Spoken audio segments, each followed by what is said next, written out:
Hello everyone, कैसे हैं आप सब लोग। Welcome back to ICT virtual classroom Dehradun. मैं निखिल राणा। क्लास 9 का अपना मैथ्स का टॉपिक जो है हमारा ट्राइंगल्स, उसको कंटिन्यू करेंगे। और आज कल हमने क्वेश्चन इसमें किया था, उस पर इसका फोर्थ पार्ट आपको होमवर्क दिया था, उस पर थोड़ा डिस्कस करेंगे। तो चलिए अपनी क्लास शुरू करते हैं। शुरू करने से पहले हमेशा की तरह थॉट ऑफ द डे लेके चलते हैं। तो आज का थॉट ऑफ द डे है बच्चों, a little things add up to a big result. जी हाँ, a little things adds up to a big result. तो जो भी आपकी लिटिल थिंग्स ऐड होती हैं हर दिन, वो एक बिग रिजल्ट के तौर पे आगे आपको देखने को मिलती हैं। अब ऐसा तो नहीं है, फॉर एग्जांपल हम गाड़ी चलाना सीखते हैं तो आप एकदम पहले दिन सारी चीजें नहीं सीख जाते हैं। पहले आप बैलेंस बनाना सीखते हैं, फिर आप उसमें एक्सेलरेट करना सीखते हैं, गियर शिफ्ट करना सीखते हैं, है ना। एंड देन आगे जाके in future yo big result के तौर पे आता है कि आप एक परफेक्ट ड्राइवर बन जाते हैं। तो वैसे ही आपका डेली लाइफ का रूटीन भी रहता है बच्चों, कि आपको देखो एक चीज साथ हर चीजें आप एक दिन में ही नहीं सीख सकते हो। आपने 6th, 2nd, 3rd क्लास में आप एडिशन सीखता है, मल्टीप्लिकेशन सीखते हुए आए होंगे, उनको आप आगे अब यूज कर रहे हैं। इन बड़ी क्लासेस में आप यूज कर रहे हैं, डिवाइड करना आप यूज कर रहे हैं। आपने लाइंस के बारे में पहले पढ़ा होगा कि लाइंस क्या होती है, उनको आप अभी यूज कर रहे हैं क्लास 9th में। तो यही चीज जो आप अभी पढ़ रहे हैं, इसको आप आगे यूज करेंगे। तो जो हर दिन आप जो चीज सीख रहे हो, आगे जाके एक बिग रिजल्ट के तौर पे आपको देखने को मिलने वाली है। अब देखिए, जब फॉर एग्जांपल आप अब इसका कहने का मतलब ये भी है कि देखिए, जिस रात को हम सोते हैं, सोने से पहले आप थोड़ा ये सोच लें कि आज आपने क्या सीखा। चाहे छोटी चीज भी आपने सीखी है, उसको रिवाइज करें। क्या पता आपने कुछ बात ही ऐसी सीखी हो कि यार कि मुझे ये चीज नहीं करनी चाहिए थी, वो भी एक सीखी है कि आपको क्या नहीं करना चाहिए। और क्या चीज आपने सीखी है, उसको भी थोड़ा रिमाइंड आप लोग क्या कीजिए। तो चलिए अपनी क्लास शुरू करेंगे। और इसके 3 पार्ट हमने डिस्कस कर दिए थे कल, और चौथे पार्ट में हम थे। और चौथा पार्ट आपको बोला गया है कि CM equals to half of AB जो है मेरे को बताना है। CM equals to half of AB, यहाँ पे हमें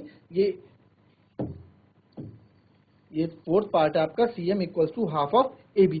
तो CM equals to half of AB हमें प्रूव करना था। हम ये 3 चीजें प्रूव कर चुके थे, ठीक है, तीनों चीजें हम प्रूव कर चुके थे। चौथा में जो प्रूव करना था, वो हमें ये प्रूव करना था कि CM equals to half of AB। तो अगर जिसको ये क्वेश्चन जो कल एब्सेंट था, या जिसको अगर ये कुछ पूछना है इस क्वेश्चन से रिलेटेड, तो वो पूछ सकता है, ठीक है। बहुत अच्छा क्वेश्चन ये है, पहले एक्सरसाइज का बहुत टॉप क्लास क्वेश्चन ये है, जो एग्जाम में आने के चांसेस ज्यादा रखता है। और 5 से 5 नंबर का क्वेश्चन बनता है, पूरा 5 नंबर का क्वेश्चन बनता है इससे। तो अगर मैं आपको बोलूं कि CM इक्वल्स टू हमें क्या प्रूफ करना है, फोर्थ पार्ट में हमें प्रूफ करना था यहाँ पे,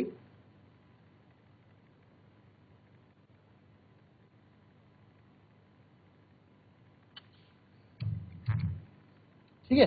तो फोर्थ में हमें क्या प्रूफ करना है, फोर्थ पार्ट हमें प्रूफ करना है कि जो CM है ना, वो हाफ ऑफ AB है। तो पहले मैं देखूंगा यार CM यानी कि CM है कहाँ, यानी कि ये वाला पार्ट है, और AB ये वाला पार्ट है। तो अभी ये थोड़ी देर पहले हमने देखा, इससे पहले कि CM जो है, अभी हम ये वाला ट्रायंगल और ये वाला ट्रायंगल आपस में कॉन्ग्रुएंट प्रूफ कर चुके हैं, है ना। तो इसी के कॉरस्पॉन्डिंग पार्ट ही ये है, मतलब इसी का जो CM है, इसी ट्रायंगल का पार्ट है जो हमने भी कॉन्ग्रुएंट प्रूफ किया। AB भी उसी ट्रायंगल का पार्ट है जो हमने इससे पहले कॉन्ग्रुएंट प्रूफ किया था। कौन कौन से ट्रायंगल, ACB और DCB, देख रहे हो ना। तो AC, देखो ACB में तो आपका ये आ गया BC, ठीक है, या AC आ गया। और half of CM equals to half of क्या करना है हमको, हाफ ऑफ AB प्रूफ करना है ना, AB के हाफ प्रूफ करना है।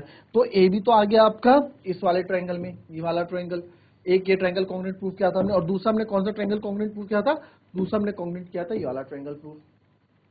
तो इन्हीं में ही वो पार्ट्स इन्वॉल्व हो गए हैं जो मेरे को आंसर में चाहिए। तो आप लिख सकते हैं कि बिकॉज ट्रायंगल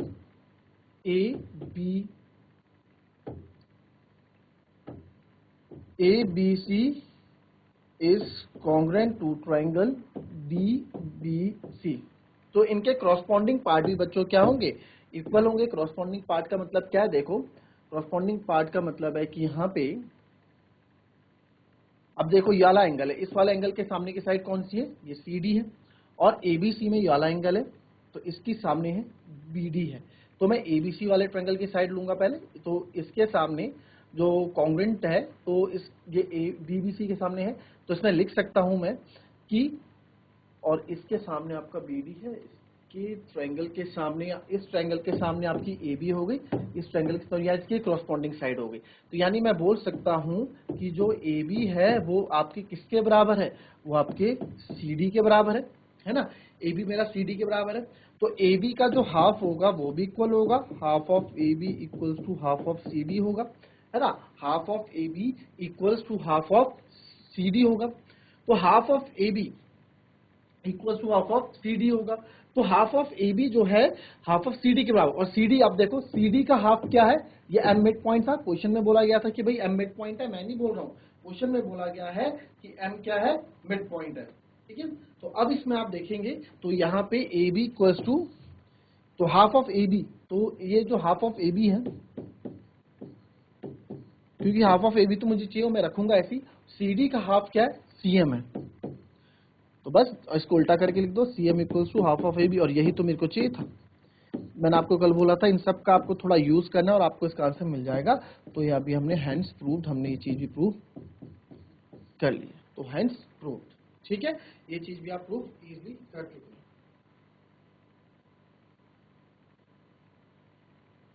चलिए अब हम जो है अपना नेक्स्ट टॉपिक स्टार्ट करेंगे, जो अपनी नेक्स्ट एक्सरसाइज के हैं, उसके लिए कुछ थ्योरम्स हम स्टार्ट करते हैं। तो एक थ्योरम आपकी ये है इसमें कि angle opposite to an equal side of an isosceles triangle क्या होते हैं, इक्वल है। तो angle opposite to equal side of an isosceles triangle, isosceles triangle क्या होता है पता है आपको, जो आइसोसेलेस ट्रायंगल होता है कि समद्विबाहु त्रिभुज, आइसोसेलेस ट्रायंगल मतलब समद्विबाहु त्रिभुज, एक आप इसको आप समद्विबाहु, ठीक है। तो आपको पता होगा, तो इसको मैं अगर हिंदी में भी लिखूं तो इसको ऐसे लिखेंगे, एक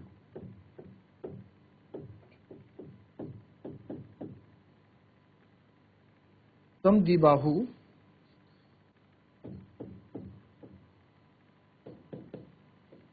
त्रिभुज की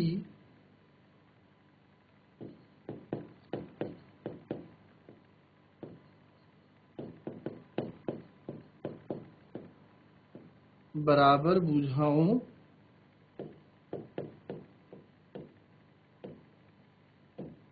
के सम्मुख कोण बराबर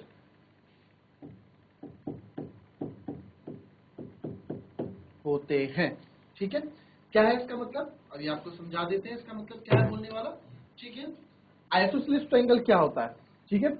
आइसोसेलेस ट्रायंगल मतलब होता है बच्चों समद्विबाहु त्रिभुज, समद्विबाही त्रिभुज, समद्विबाही त्रिभुज यानी कि जिसकी दोनों साइड्स बराबर होती है उसको हम बोलते हैं आइसोसेलेस ट्रायंगल। तो जो अगर हमारे पास ये आइसोसेलेस ट्रायंगल है, ठीक है, ये एक आइसोसेलेस ट्रायंगल है, इसका नाम हम ले लेते हैं यहाँ पे ए बी सी, और यहाँ मैं बोलता हूँ कि ये दो साइड्स बराबर हैं, ए बी बराबर ए सी। किसी भी ट्रायंगल में अगर दो साइड्स बराबर होती हैं, ए बी बराबर ए सी है, तो वो क्या होता है, वो आइसोसेलेस ट्रायंगल बन जाता है, ठीक है। तो ये दोनों क्या है, ये दोनों साइड्स इक्वल है तो आइसोसेलेस ट्रायंगल है। तो जो angle opposite to equal sides, तो इनके अपोजिट जो एंगल बनेंगे ना, इनके अपोजिट जो एंगल बनेंगे, जैसे इस साइड के अपोजिट कौन सा एंगल है, ये वाला, और इस साइड के अपोजिट है उल्टा ये वाला एंगल, तो ये वाले एंगल भी क्या होंगे, इसके इक्वल होंगे। तो हम इसमें बोल सकते हैं कि angle B equals to angle CB है, ठीक है, angle B equals to angle CB इसको हम बोल सकते हैं, ठीक है। तो इस तरह का अगर ट्रायंगल हो, दो समद्विबाहु त्रिभुज की बराबर भुजाओं के सम्मुख कोण, सम्मुख मतलब अपोजिट, तो आप यहां समझो angles opposite to the equal side of an isosceles triangle are equal, angle opposite to equal side of an isosceles triangle are equal. तो जो भी एंगल्स होते हैं अपोजिट किसके, इक्वल साइड के, जो एंगल अपोजिट होते हैं equal side of an isosceles triangle की इक्वल साइड के अपोजिट जो एंगल होंगे वो हमेशा इक्वल होंगे, ठीक है। चलो इसको जरा दूसरे फिगर से भी देख लेते हैं एक बार। अगर मैं फॉर एग्जांपल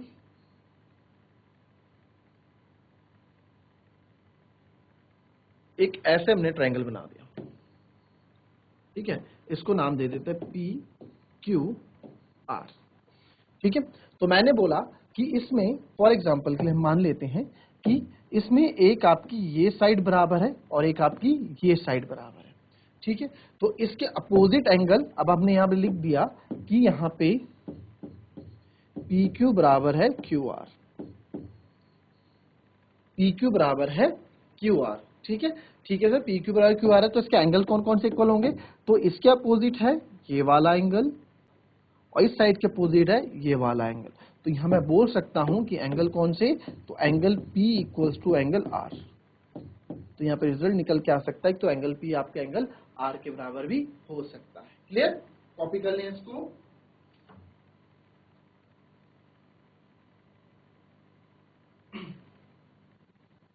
चलो यहां पे लिख देते हैं, if two sides of a triangle are unequal, दो कोई साइड्स है ट्रायंगल की वो अनइक्वल है, the angle opposite to the longer side is larger और ग्रेटर, जो एंगल अपोजिट है लार्जर साइड का वो क्या होगा, दूसरे से ग्रेटर होगा।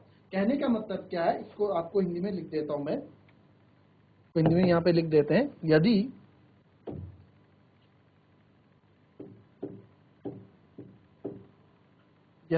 किसी त्रिभुज की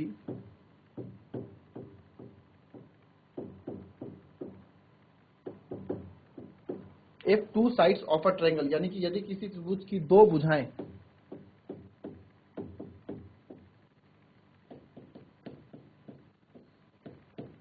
असमान हो,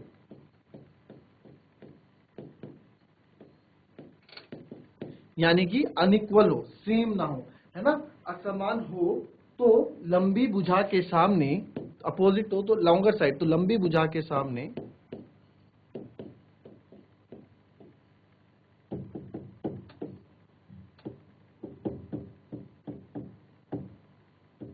तो लंबी भुजा के सामने, यानी कि जो लॉन्गर साइड होगी सामने का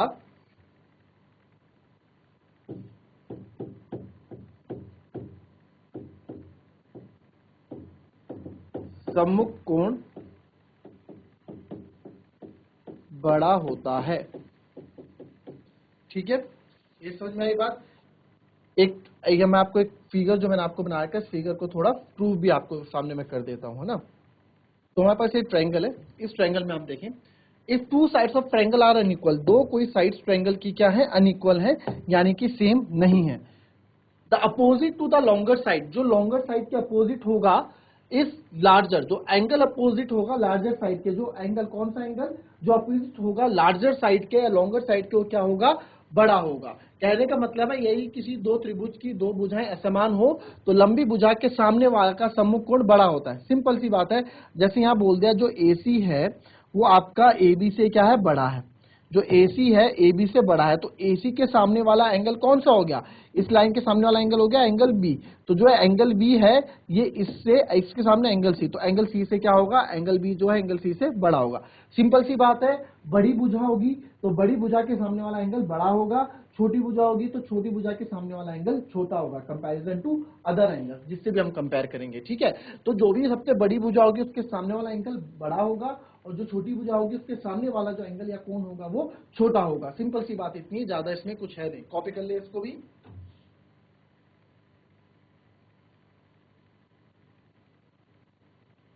ठीक है, in any triangle the side opposite to the larger angle is longer. इसका सबसे अच्छा एग्जांपल है बच्चों, सबसे अच्छा एग्जांपल है इसका राइट एंगल ट्रायंगल। ठीक है, राइट एंगल ट्रायंगल बना देता हूं मैं, तो इसका सबसे अच्छा एग्जांपल राइट एंगल ट्रायंगल है, जिससे आप चीजें और आसानी से समझेंगे। तो राइट एंगल ट्रायंगल हमने बनाया, ये राइट एंगल ट्रायंगल में बना देता हूं। ठीक है, तो किसी भी ट्रायंगल में the side opposite to the larger, जो साइड होगी opposite to the greater angle is longer, जो ग्रेटर एंगल होगा, सबसे बड़ा साइड एंगल होगा, उसके सामने वाली साइड क्या होगी, हमेशा बड़ी होगी। एक तरह से देखा जाए तो जो हमने भी पीछे थ्योरम पढ़ी थी उसी का थोड़ा ये रिवर्स है, कि भाई जो बड़ा साइड होगा उसके सामने वाला एंगल बड़ा होगा, तो यहाँ जो बड़ा एंगल होगा उसके सामने वाली साइड भी क्या होगी, बड़ी होगी। तो इसको हम थोड़ा राइट एंगल से भी समझ सकते हैं, क्योंकि आप लोगों को पता है यह हमारी हाइपोटेनस होती है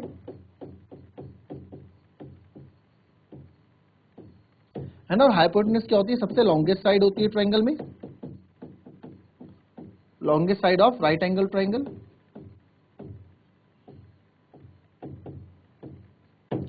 ठीक है, राइट एंगल ट्रायंगल की सबसे लॉन्गेस्ट साइड होती है, तो जो भी इसके सामने एंगल होता है 90, तो 90 डिग्री जो है सबसे बड़ा एंगल है इस ट्रायंगल का, इस ट्रायंगल का सबसे बड़ा एंगल 90 डिग्री है, तो 90 डिग्री के, या फिर आप ये मानो 90 डिग्री, तो जो 90 डिग्री है 90 डिग्री के जो सामने वाली साइड है वो क्या आपकी सबसे बड़ी साइड है। और आप ये भी बोल सकते हो जो लॉन्गेस्ट साइड है, तो लॉन्गेस्ट साइड के सामने वाला एंगल भी आपका क्या होता है, सबसे बड़ा होता है। तो ये भी अपने दिमाग में आप बैठा दे कि किसी भी ट्रायंगल में side opposite to the larger angle is longer, जो भी साइड अपोजिट होगी किसके, देखो उसको पढ़ते कैसे, आराम से, द साइड अपोजिट, जो साइड अपोजिट होगी किसके, to the larger angle, larger या ग्रेटर एंगल।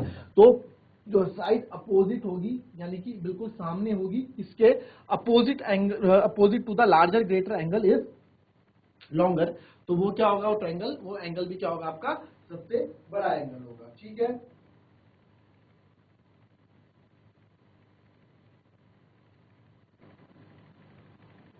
एक और इसमें बचता है, वो अगर इसमें होगा तो ठीक है, नहीं तो इसमें लिखवा दूंगा, उसे आप लिखें। वो क्या है, वो कुछ ये है, बहुत बेसिक सी चीज है वो भी। द सम, जो सम होता है of any two sides of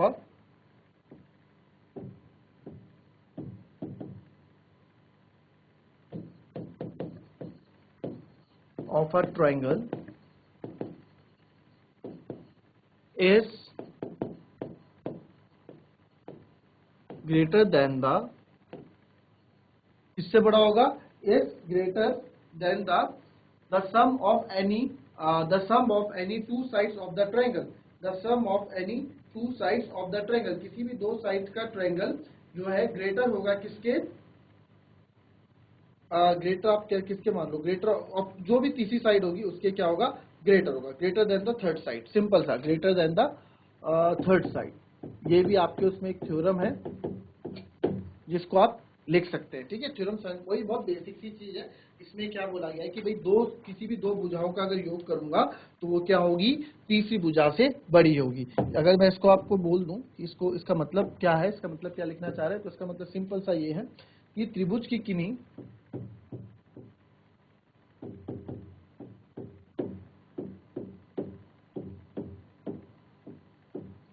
त्रिभुज की किन्हीं दो भुजाओं का योग,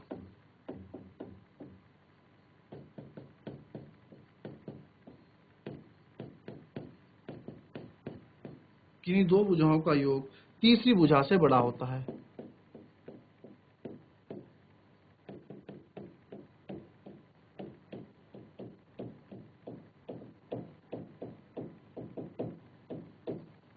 सिंपल, ठीक है। तो कहने का सिंपल है कि जैसे मैंने एक ट्रायंगल ले लिया, हमने एक ट्रायंगल ले लिया, कोई सा भी आप ट्रायंगल ले लो, तो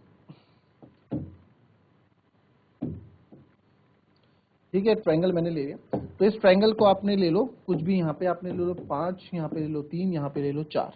ठीक है, तो 3 4 5 अगर मिले तो कोई सी भी दो साइड ले लो, तो 5 और 3 ले लो, तो आपने ए बी सी, तो किसी भी दो भुजा का आप सम लोगे तो तीसरी से ज्यादा ही आएगा हमेशा।